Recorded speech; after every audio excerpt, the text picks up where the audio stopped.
فرمانیاں بے باکیاں نادانیاں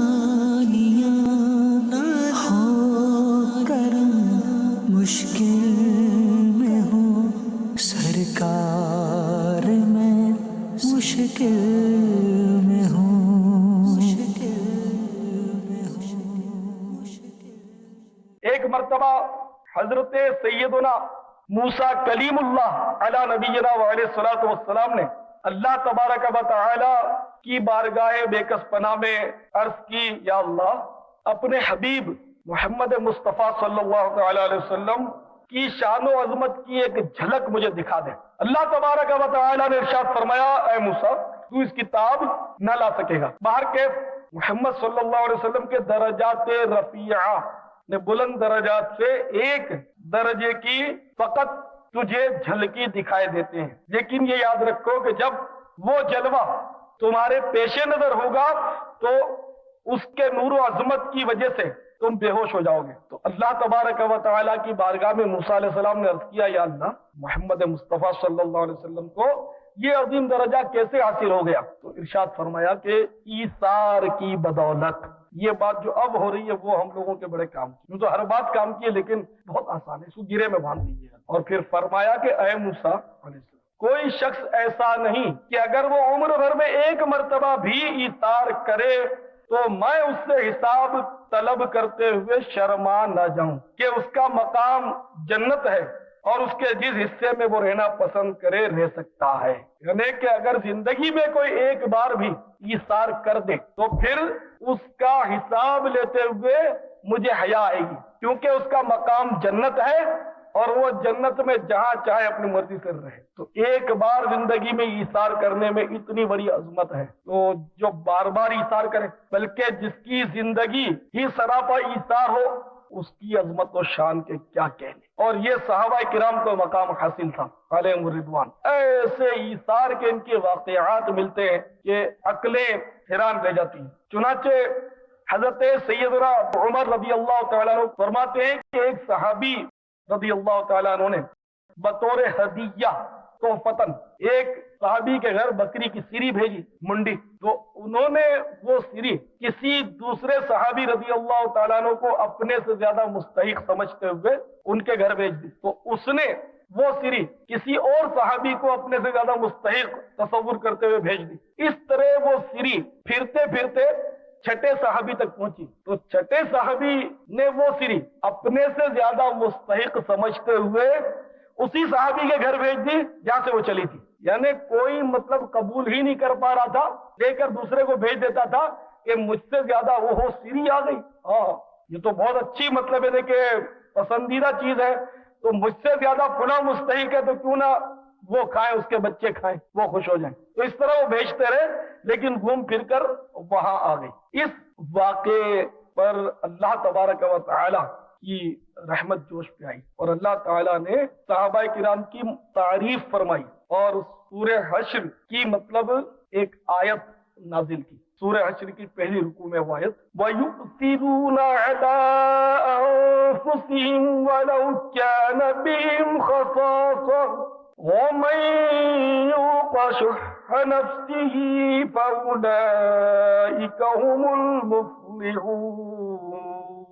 ترجمہ کنز ایمان، اور اپنی جانوں پر ان کو ترجیح دیتے ہیں اگرچہ انہیں شدید محتاجی ہو، اور جو اپنے نفس کے لالچ سے بچا لیا گیا تو وہی کامیاب ہیں۔ لیکن شدید محتاجی کے باوجود یہ حضرات اپنے پر دوسرے کو ترجیح دیتے تھے اور ایثار کرتے تھے، اور ایثار کی تعریف نبی بیان کر چکا کہ اپنے آپ کو حاجت ہونے کے باوجود، اپنے آپ کو ضرورت ہونے کے باوجود وہ حضرات کسی اور پر ایثار کر دیا کرتے تھے۔ تو ہم لوگ تو واقعی اس کا مقابلہ کر ہی نہیں سکتے، سیدھی سی بات ہے۔ ہم اگر ایثار کر بھی دیں گے، چلو آج کے بیان سے کوئی متاثر ہو جائے گا کہ یار ایک بار ایثار کرنے کی فضیلت اتنی بڑی ہے کہ جنت مل رہی ہے، اور جہاں چاہو رہو، تو کوئی اپنی پین دے دے گا، کوئی رومال کسی کو دے دے گا، کوئی ٹوپی دے دے گا، کوئی امامہ اتار کے دے دے گا، کوئی چادر، کوئی شال گرم کی دے دے گا، شاید۔ بہرحال یہ کہ اگر کوئی کر بھی دے گا تو غالباً وہ دوسری خریدنے کی طاقت بھی رکھتا ہوگا. اب میں ہی مطلب یہ پین اس کو دے بھی دوں تو مجھے پتا ہے 10-20 پینے میں حاصل کر سکتا ہوں, میرے لیے کوئی مسئلہ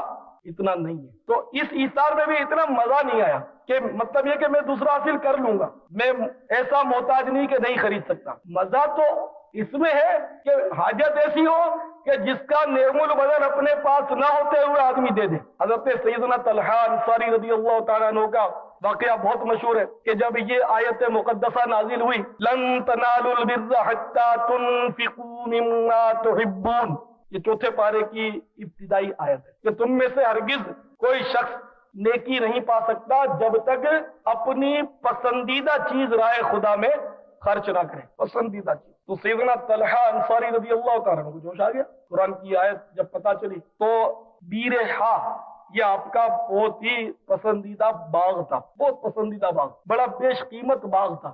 وہ باغ شریف کے بارے میں بارگاہ رسالت میں حاضر ہو کر عرض کیا کہ میں نے یہ آیت مجھے پتہ چلی ہے اور میں یہ باغ اللہ کی راہ میں دینا چاہتا ہوں. ہمارے آقا صلی اللہ علیہ وسلم بہت خوش ہوئے اور فرمایا کہ اپنے قرابت داروں میں, اپنے رشتہ داروں میں اس کو تقسیم کر دو, اور انہوں نے کر بھی دیا. تو یہ ہم لوگوں سے نہیں ہو سکتا, سیدھی سی بات ہے. تو وہ ایثار کرنے والے تو کر گئے کہ قرآن کی آیت سن کر, سرکار کا فرمان عظمت نشان سن کر وہ مطلب ہے کہ سب کچھ لٹا دیتے تھے. ایک حدیث شریف یاد آئی مجھے, مضمون کچھ اسی طرح ہے. اس میں ایک صحابی نے سونے کی انگوٹھی پہنی تھی رضی اللہ تعالیٰ عنہ, تو ہمارے آقا صلی اللہ تعالیٰ علیہ وسلم نے اس کو حکم دیا, اس نے اتار کر پھینک دی. اب تشریف لے گئے ہمارے آقا صلی اللہ علیہ وسلم, تو کسی نے کہا کہ یار اس کو اٹھا لو, بیچ کر پیسے کرو, ٹھیک ہے پہنو مت, پہننا منع ہے. تو اس نے کہا کہ نہیں, سرکار نے اس کو پھینکوا دیا, میں اب اس کو استعمال نہیں کروں گا, میں اس کو نہیں لوں گا. ایک تو ان کا ایثار تھا, ایک ہماری قوم کا ایثار ہے. میرے پاس تو ایک سے ایک آتے ہیں, میری ملاقات کا سلسلہ ہوتا ہے تو بہت سارے لوگ آتے ہیں, تو عجیب عجیب طرح کے لوگ آتے ہیں. کئی بار ایسا ہوتا ہے سونے کے انگوٹھے چڑھا کے آتے ہیں, بڑی بڑی موٹی انگوٹھیاں. سمجھاتا ہوں, وعید سناتا ہوں کہ بھائی میں نے حدیث شریف میں یہ پڑھا ہے, ترمذی شریف کی حدیث, کہ جو مرد سونے کا زیور پہن لے تو وہ مرنے کے بعد آگ بن جائے. پھر بھی وہ مسکراتے رہتے ہیں, یا جان چھڑانے کے لیے کہہ دیتے ہیں کہ اچھا بھائی اتار دیں گے, نہیں مانتے, احساس ہی نہیں ہوتا. تو وہ ان حضرات کا حصہ تھا, اور آج ان کے مزے ہی مزے اپنے مزاروں میں. مرنا ہمیں بھی ہے, دنیا سے پردہ ان حضرات نے بھی کیا, لیکن ان کے فیوز و برکات سے آج بھی دنیا متمتع ہو رہی ہے. اور ایک ہم لوگ ہیں, ہم لوگ جب مرتے ہیں, ہمارے عوام مرتے ہیں تو پوچھنے والا نہیں ہوتا, رونے دھونے کے بعد سب خاموش ہو جاتے ہیں, پھر سب خوشیوں میں رنگ ریلیوں میں پڑ جاتے ہیں, اور وہ قبر کا بھی بساؤ کا نشان ختم ہو جاتا ہے. تو بہرحال میرے بھائیوں, میں عرض کر رہا تھا کہ صحابہ کرام علیہم الرضوان کا جو ایثار تھا وہ بڑا زبردست تھا, بلکہ اس سے بڑھ کر تو مثال میں سمجھتا ہوں دنیا کی تاریخ میں مل ہی نہیں سکتی ایثار کی. سیدنا حذیفہ رضی اللہ تعالیٰ عنہ فرماتے ہیں کہ یرموک کی جنگ میں کافی لوگ شہید ہوئے. میں اپنے چچا داد بھائی کی تلاش میں نکلا, پانی کی مشک لے کر یا کوزہ لے کر, کہ اگر ان کو کہیں زخمی پڑے اور پانی کی ضرورت ہو تو میں ان کو پانی پلا آؤں. تو میں تلاش کرتے کرتے اپنے چچا زاد کے پاس پہنچ گیا, تو وہ زخموں سے نڈھال پڑے تھے اور کرا رہے تھے. تو میں نے ان سے پوچھا بھائی پانی پیو گے؟ تو انہوں نے اشارے میں ہاں کی. تو ابھی میں پانی پلانے ہی والا تھا اس کو کہ قریب ہی کسی اور زخمی کے کرانے کی آواز آئی. تو میرے بھائی نے اشارے سے, کیونکہ وہ تو جاں بلب تھے, اشارے سے سمجھایا کہ پہلے اس کو پلا گا. تو میں وہاں لپک کر پہنچا تو ایک اور صحابی حضرت حشام بن ابی العاص رضی اللہ تعالیٰ, وہ زخموں سے نڈال پڑے, دم توڑ گئے تھے. تو میں ان کو پانی پلانے لگا, لیکن ابھی پانی ان کے ہونٹوں تک نہیں پہنچا تھا کہ قریب ہی دوسرے کی کرانے کی آواز آئی, وہ زخموں سے کرا رہا تھا.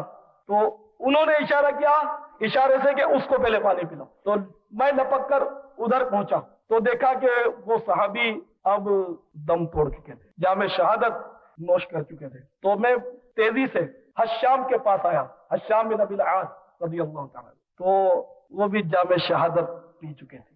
اب میں گھبرا کر اپنے چچا زاد بھائی کی طرف آیا تو دیکھا وہ بھی شہید ہو چکے تھے. یعنی ایسے موقع پر بھی ان حضرات نے پانی پینا گوارا نہیں کیا کہ پہلے میرا بھائی پیے میں بعد میں پیوں. آپ بتائیے ان کے ایثار کی کوئی مثال دے سکتا ہے؟ کہ ایسا ایمان سے ان کا ایثار تھا, واللہ دنیا کی تاریخ اس کی مثال پیش نہیں کر سکتی. اور ایک ہم لوگ, ہم تو پانی کی فراوانی میں کسی کو پانی نہ پلائیں. ہم لوگ تو ایسے اپنے پاس اچھا خاصا ٹھنڈا پانی موجود ہو, ہم نہیں پلائیں گے اگلے کو, کبھی نہیں پلائیں گے. اور شربت ہو تو سوال ہی نہیں ہم پلائیں, بوتل خود کٹا کٹ ہم چڑھائیں گے, کسی کو سلام بھی نہیں کریں گے, ہم لوگ پی جائیں گے. لیکن وہ ان حضرات کا ایثار واللہ بڑا متاثر کن، بڑا متاثر۔ اب پھر کوئی کہے کہ ہم لوگوں پر تو یہ پریشانیاں اور وہ مصیبتیں اور صحابہ کرام کو تو مزے تھے اور یہ تھے، تو ان پر تو اتنی برکتیں نازل ہوتی تھی، ان پر تو اتنی رحمتیں نازل ہوتی تھی، تو ان جیسا کر کے تو بتاؤ، پھر بولنا کہ ہم پر یہ اور ہم پر وہ۔ ہم کرتے کیا؟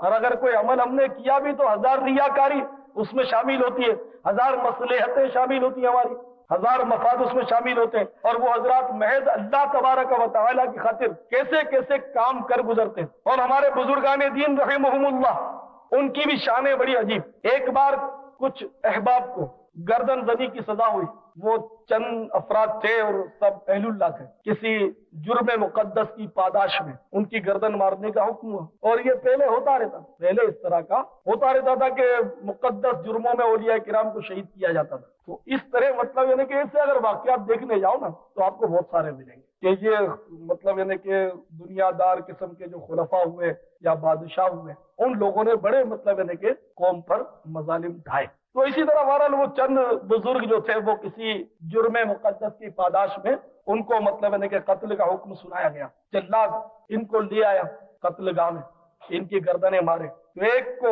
پہلے لا کر کھڑا کیا کہ اس کی گردن مارے، تو دوسرا منتیں کر رہا، تیسرا منتیں کر رہا ان میں سے کہ پہلے میری گردن کاٹو، بولتا ہے میری گردن کاٹو۔ اب جلاد حیران کہ کس کی گردن پہلے کاٹے، ماجرا کیا ہے؟ تو ان حضرات نے یہ وضاحت کی کہ ہم میں سے ہر ایک کی یہ خواہش ہے کہ چند لمحے میرے اس بھائی کو مجھ سے زیادہ زندگی مل جائے، کہ پہلے میری گردن کٹے گی جب تک وہ تو زندہ بچ جائے گا، چند لمحے کی زندگی، ایسے مواقع پر بھی ایثار۔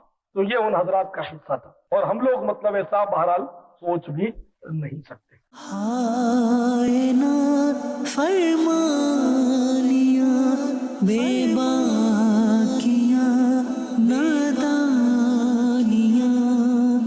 ہو کرم مشکل میں ہوں سرکار میں مشکل میں